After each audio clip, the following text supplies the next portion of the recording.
It is NBA trade deadline day, and the madness has been going on all morning, afternoon across the NBA. We've got you covered right here on Locked On Podcast Network. I'm Kylen Mills, and so excited to be joined now by Locked On Pacers host Tony East to break down what moves the Pacers made. There were a couple at this point. Indiana, 12th in the East right now, 2-8 in their last 10 games. So I think the writing was on the wall. There was going to be some movement. But first of all, what do you make about the Pacers adding Jordan Nwora? Yeah, that's their biggest addition, Jordan Nwora from the Bucks. They need fours pretty badly on this team. They play a lot of O'Shea Brissett, but other than that, the guys that play at the four for the Pacers are either much too small for the position and are punching above their weight, like Aaron Nesmith and Chris Duarte, or naturally centers like Jalen Smith and Isaiah Jackson. So even if Nwora can't play a ton for this team, adding depth at that position, guys who can naturally fit there is something that this roster desperately needed, and it certainly helps that a guy like Jordan Nwora can shoot it a little bit, can put the ball on the floor, is a little dynamic. The Bucks obviously were happy to retain him last year after his first 2 years in the league with the 2021 champ. So that's the Pacers' big move. They needed to get someone who can kind of fit that position naturally and give them some size that they don't have at that position, and they got it in this deal with the Bucks. Yeah, and he's pretty versatile. He can play like more of a shooting guard, a power forward. I mean, he's 6'8". He's got some size, as you mentioned. How do you see him fitting in with the roster as it's built right now? And what do you see his role being? I know you mentioned they need depth, but where is he going to fit in the lineup? Yeah, because he can kind of play the 3 and the 4, and I think that's mostly due to his ability to hit outside shots. I think they can find minutes for him right away. Maybe not a ton. They do have a lot of guys in the mix for minutes already. They're having one notable player, it feels like, every game who can't get on the floor, but certainly a shooter who can play in those forward spots would be appealing to them. Perhaps he slides in immediately as their backup power forward, getting some minutes over the player I just mentioned, O'Shea Brissett, whose deal ends at the end of this season, and see how Nwora can fit in that role, see if he can elevate their bench unit and give them another element that they don't have. They have some forwards who have shot the ball well this year, but none at the percentage that Nwora is at this season or for his entire career, really. So if he can step in and be a better shooter than your Aaron Nesmith, your O'Shea Brissett's, your Chris Duarte's, that would help the Pacers a ton. And Rick Carlisle, as a coach, loves adding shooters to his team. If Nwora can be that for them, that would be quite the boon for their second unit.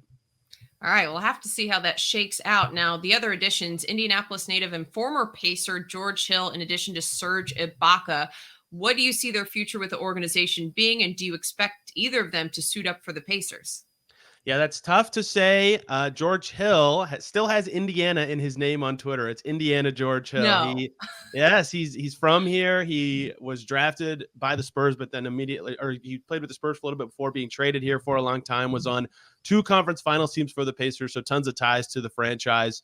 Who knows if he'll stay or not with this team, but would be a nice veteran piece for them. They don't have a lot of depth at point guard behind their current backup, TJ McConnell. They had a couple games where they had to turn to James Johnson, for example, as their third point guard when there were injuries. Maybe they keep him for the rest of this season, but they could move on from him and value the roster spots more. They don't really need another guard. I don't think Hill would play at all on the Pacers team. There's not really minutes available for him. Maybe he's a buyout candidate, but he does have ties to the city. He can shoot it a little bit. Perhaps he could fit. Ibaka, on the other hand, certainly no minutes for him right now. Part of the reason that it seemed like the Bucks and him were working towards a breakup was because there weren't very many minutes for him on that team, and there certainly wouldn't be any on a Pacers team that is not competitive at this time. Same kind of deal where I kind of doubt he will ever put on a Pacers uniform, maybe even doesn't have to show up in Indy after the trade, but we'll see. The Pacers do need more voices in their locker room, and perhaps Ibaka can be that. He's had a ton of experience in this league, another champion himself. But I would say it's more likely that Hill remains with the Pacers than Ibaka, but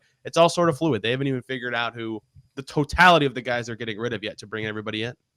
Mm-hmm. And if they do offload Ibaka, and I know they also picked up a couple second-round picks, and you mentioned potentially more moves coming down the pipe, what do you expect this offseason to look like for the Pacers? Where do they go next? Yeah, they're in year one of what their head coach Rick Carlisle coined as a new era before this season started. So perhaps it's time to get a little more aggressive and talented in the offseason, right? Tyrese Haliburton ahead of schedule. He's already an all-star. They have 3 first-round picks in the upcoming draft. If the Rockets finish with the poll record, they could have 4 of the top 31 or 32 picks in the draft. That's a lot of flexibility to add some talent to this team. And by making the moves they just made, by adding more picks, they're able to make a big move or add that talent if they want to right now, or kick the can down the road and make it in the future. But because Tyrese Haliburton is so good already, because this team is right on the fringes of the play-in in year one of a rebuild, a retool, whatever you want to use, they probably feel like they're pretty close to being a playoff team now and adding more assets that allow them to make a big trade. We saw what second round picks can get a team today already with so many traded around the league. Perhaps they could be ready in this next summer to take the next step forward into being the team that they would like to be at their peak with this core. My last question for you is, what is the feeling amongst fans? You're seeing all these blockbuster trades happening across the league. The Pacers, like you said, maybe you're a step closer to being there, but still a couple steps away from being there and being playoff contenders. Is there any frustration? Do fans kind of understand the process with this new era? What is the feeling like around the team? Yeah, every time there's a rumor with a big name, fans see the carrot dangled in front of them, and of course, would like to see every player on their team. So I'm sure there's some disappointment. Everybody gets their hopes up to some extent.